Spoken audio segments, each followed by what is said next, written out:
Talvez você tenha feito constantemente estas perguntas. Onde posso encontrar refúgio num mundo cheio de conflitos? Ou, como e onde posso encontrar força para vencer nesse mundo que oferece tantas derrotas? Acompanhe agora com o pastor Edson Bruno mais um programa Encontro com a Palavra.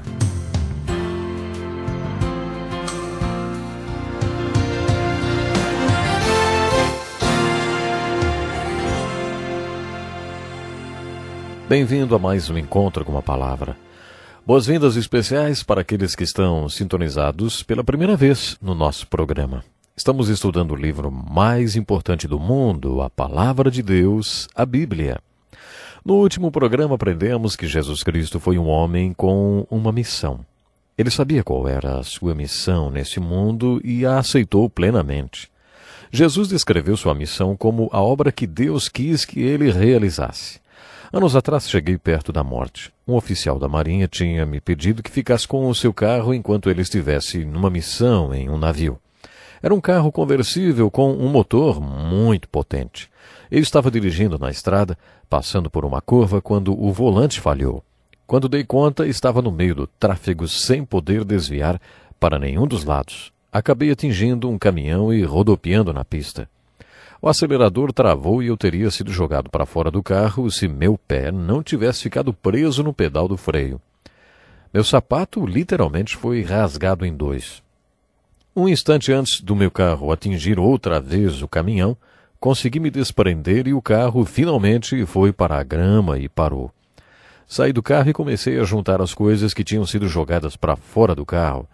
Minha Bíblia e alguns livros que eu estava lendo. Um deles era Por que Sou Cristão? Parecia que eu tinha levado uma grande surra, mas não estava muito machucado. O carro ficou totalmente destruído. A primeira pessoa a vir em meu socorro foi um agricultor.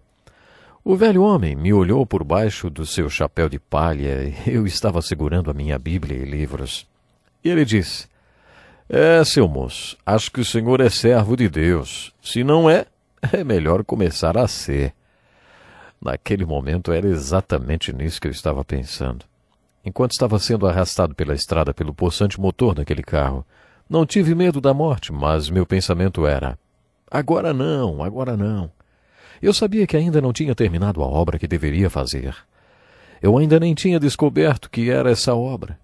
Por isso eu não queria morrer naquele momento. Uma boa maneira de estudar a vida de Jesus nos Evangelhos é fazer a seguinte pergunta: quais foram as obras que o Pai quis que Jesus fizesse, hein? Jesus foi um homem muito determinado. Ele queria executar a obra que o Pai lhe tinha confiado. Quando Jesus morreu na cruz, sua morte foi sua maior obra. Isso é fácil de ser constatado se considerarmos a extensão dos escritos nos evangelhos dedicados à sua obra.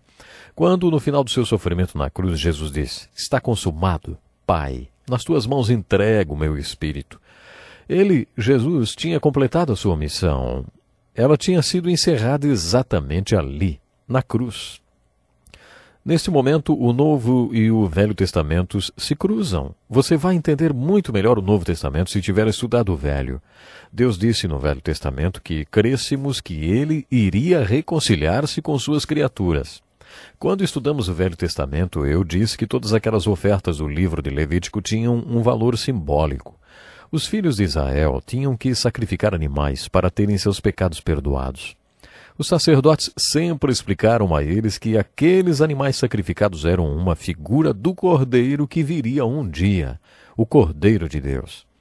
Foi a morte de Cristo, do Cordeiro de Deus, que nos trouxe o perdão de Deus dos nossos pecados. É por isso que dizemos que, no Velho Testamento, toda vez que um animal era sacrificado, era Deus dizendo: creiam em mim quando eu digo que reconciliarei comigo os pecadores.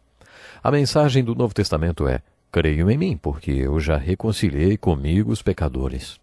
O Novo Testamento afirma que quando Jesus veio, ele foi o Cordeiro representado em todos aqueles sacrifícios de animais.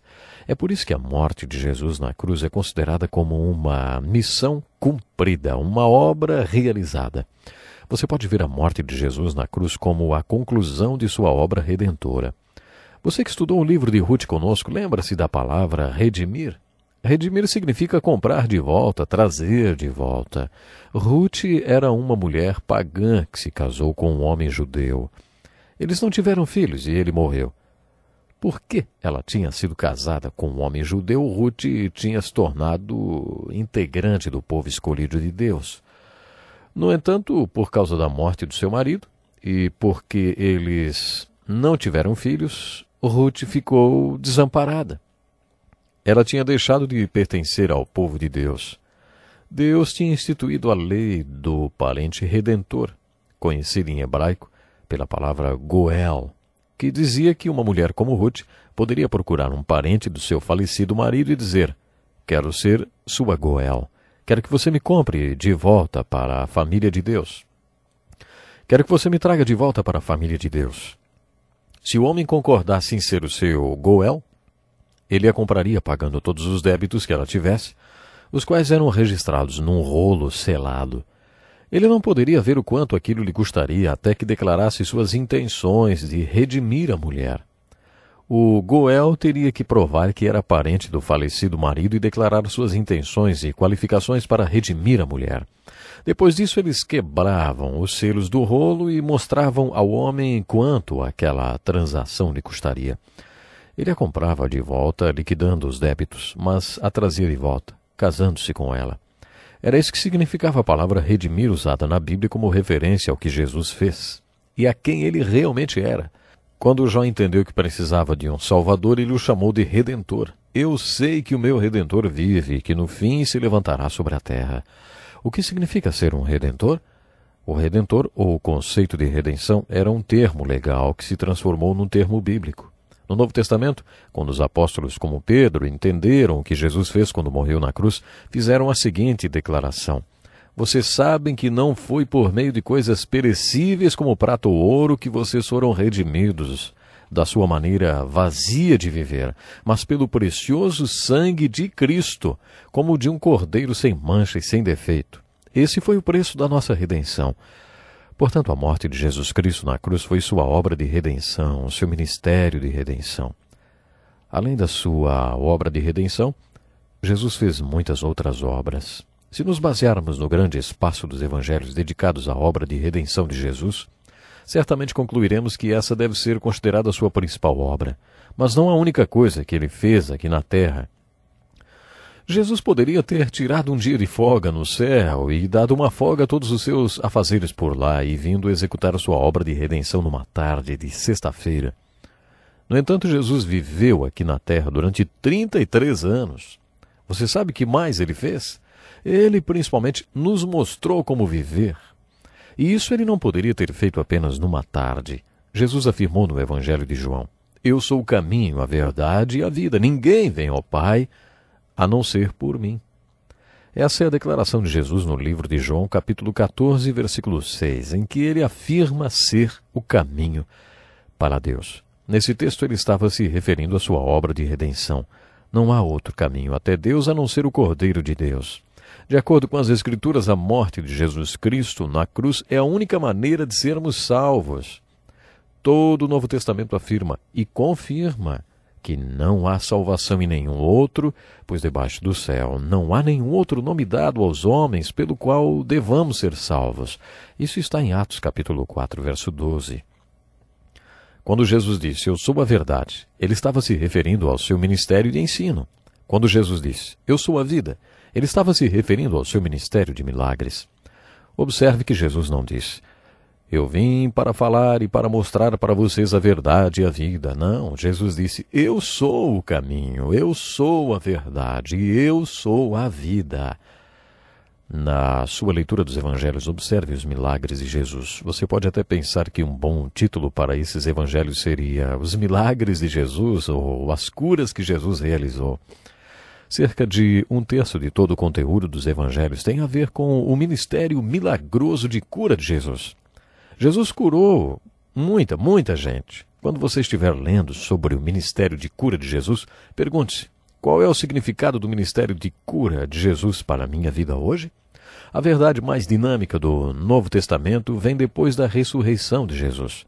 Quando você iniciar a leitura do livro de Atos e as epístolas do Novo Testamento, verá que a verdade mais dinâmica que aparece é: Jesus Cristo está vivo e bem no planeta Terra.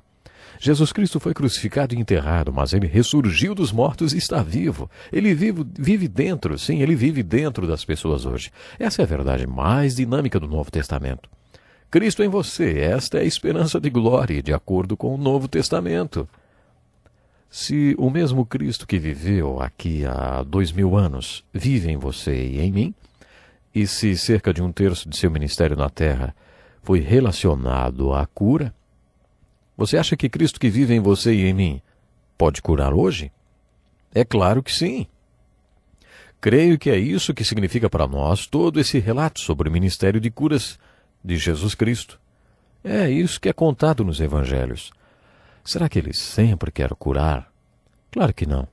Eu não creio que seja seu desejo curar sempre. Ele não curou o apóstolo Paulo, no entanto, o próprio apóstolo Paulo teve um grande ministério de cura. Paulo viu gente se levantar da morte enquanto ele ministrava sobre elas, ao mesmo tempo em que ele próprio sofria de uma doença.